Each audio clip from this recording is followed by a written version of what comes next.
আসসালামু আলাইকুম। যারা এবার মেডিকেল পরীক্ষায় তোমরা অংশগ্রহণ করবা তাদের জন্য একটা সুন্দর টপিক নিয়ে আজকে আসছি আমি। এটা খুবই গুরুত্বপূর্ণ একটা টপিক। সেটা হচ্ছে প্রাচীন বাংলার ইতিহাস। এই প্রাচীন বাংলার ইতিহাস থেকে প্রতি বছর কম বেশি কোনো না কোনো কোশ্চেন এসেই থাকে। সো তোমরা এটা বেশি বেশি করে একটু রিভিশন দিয়ে যাবা পরীক্ষার হলে। আশা করি এখান থেকে যদি কোনো কোশ্চেন আসে তাহলে ইনশাল্লাহ এটা তোমরা অ্যান্সার কারেক্ট করতে পারবা।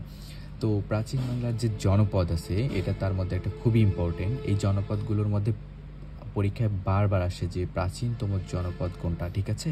তাহলে প্রাচীনতম জনপদগুলোর মধ্যে কোনটি হবে সেটা হলে আমরা কি লাগাবো? পুন্ড্র, ঠিক আছে? এই কয়েকটা তার মধ্যে আমাদের 16টি জনপদ আছে যেগুলো হচ্ছে একটা ম্যাপের মাধ্যমে দেখাই দেওয়া আছে কোথায় কোনটা, কোন জেলায় কোনটা, ঠিক আছে? এইটুকুই, জাস্ট তোমরা এক নজরে এই ম্যাপটা দেখে নিবা। পুন্ড্র কোথায়? এই যে আমাদের পুন্ড্র, আগে কি নাম ছিল, পূর্ব নাম কি ছিল, কার রাজধানী ছিল, তারপরে যে সমতট, এগুলো খুবই আসে। হরিকেল, এই সব জিনিস বারবার পড়তে হবে। চন্দ্রদ্বীপ কার আদি নাম, এটা আসে পরীক্ষায় খুবই বারবার। রাঢ় কোনটা? তো তোমরা এগুলা বারবার করে পড়ে নিবা, তাহলে তোমাদের পরীক্ষায় ভুল হওয়ার চান্স অনেক কম থাকবে। এটা কিন্তু খুবই একটা ইম্পর্টেন্ট টপিক, বারবার বলছি, খুব ভালোভাবে পড়ে নিবা, ইনশাল্লাহ পরীক্ষায় অনেক ভালো করবা। নেক্সট আসি, এই যে পার্টটা দেখেন, এই জায়গাটা থেকে প্রচুর পরিমাণে কোশ্চেন হয়। যেমন এই যে পুন্ড্র, এটার অবস্থান কোথায়, অবস্থানটা আমাদেরকে জানতে হবে বারবার। যেমন হচ্ছে তোমার অবস্থান কোথায়, এটা হচ্ছে আমাদের বগুড়ায়, ঠিক আছে? এখন বগুড়া, তারপরে হচ্ছে রাজশাহী, আমাদের রংপুর, তারপর দিনাজপুর, এই অঞ্চল কয়েকটা নিয়ে এটা গঠিত। তারপরে হচ্ছে এটা বাংলার সবচেয়ে প্রাচীন এবং সমৃদ্ধ জনপদ। খুবই ইম্পর্টেন্ট। এই পুন্ড্র থেকে বারবার আসে পরীক্ষার মধ্যে, ঠিক আছে? সো শাসন আমল করে কারা? মৌর্য এবং গুপ্ত বংশ যারা ছিল তারা। আর রাজধানী ছিল কি বলতো? পুন্ড্রনগর বা পুন্ড্রবর্ধন।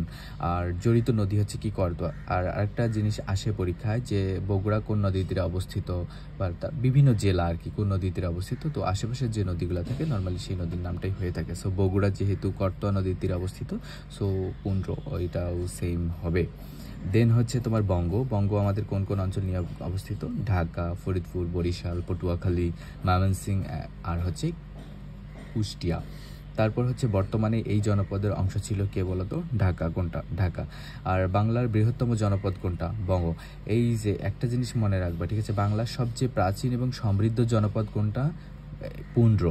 আর হচ্ছে বাংলার সবচেয়ে বৃহত্তম, ঠিক আছে, জনপদ কোনটি ছিল? সেটা হচ্ছে বঙ্গ।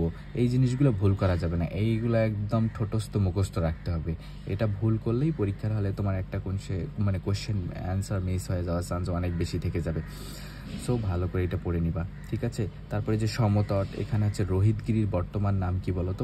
ময়নামতি। এই কোশ্চেনগুলো বারবার আসে, বিভিন্ন অ্যাডমিশন টেস্ট থেকে শুরু করে বিভিন্ন চাকরির পরীক্ষার ক্ষেত্রেও আসে। সো তোমরা এখন থেকে এগুলো পড়ে রাখো, ইনশাল্লাহ ইন ফিউচারেও কাজে লাগবে। তারপর এখানে 60 শতকে জনপদ ভ্রমণ করেন কে? হিউং-সাং। এই জিনিসগুলো খুবই আসে, বারবার পড়বা। তারপর সমতট জনপদের অন্যতম নিদর্শন কি? ঠিক আছে, শালবন বিহার। তো এটাও আমাদের খুব ইম্পর্টেন্ট, এটাও হচ্ছে 3 স্টার হবে, ঠিক আছে, ওইগুলোর মতো। তারপর হচ্ছে তোমাদের এখানে গৌড়টা কি বলতো? এখানে চাপাই নবাবগঞ্জ, এটা খুব আসে। মুর্শিদাবাদ, এই অঞ্চলগুলো নিয়ে এটা গৌড়। আর এর রাজধানী কি ছিল? এটাও আসে পরীক্ষায়, কর্ণসুকর্ণ। আর বাংলাদেশে একমাত্র যে জেলা এই জনপদের অন্তর্ভুক্ত সেটা হচ্ছে কি বলতো? চাপাই নবাবগঞ্জ। খুব ইম্পর্টেন্ট, আশা করি তোমরা সবাই এটা ভালোভাবে পড়বা। পরের অঞ্চলটা পরের আরও যেটা, এটা অতটা ইম্পর্টেন্ট না, তারপরও তোমরা একবার পড়ে নিও, সমস্যা নাই। হরিকেলটা আসে চট্টগ্রাম আর সিলেট নিয়ে গঠিত। কোন কোন অঞ্চল নিয়ে গঠিত? এটা আসে পরীক্ষায়। সো এটা খুব ভালোভাবে তোমরা মনে রাখবা, ঠিক আছে? তারপর পরের অঞ্চলটাও লাগবে না, তেমন ইম্পর্টেন্ট না। তোমরা এই কয়েকটা জিনিস অবশ্যই খুব ভালোভাবে পড়ে রাখবা, ঠিক আছে? বিশেষ করে এই 1, 2, 3, 4, 5 এই কয়টা জিনিস জাস্ট একটু খুব ভালোভাবে মনে রাখবে, ইনশাল্লাহ পরীক্ষা এখান থেকে একটা কমন পাবাই 100%।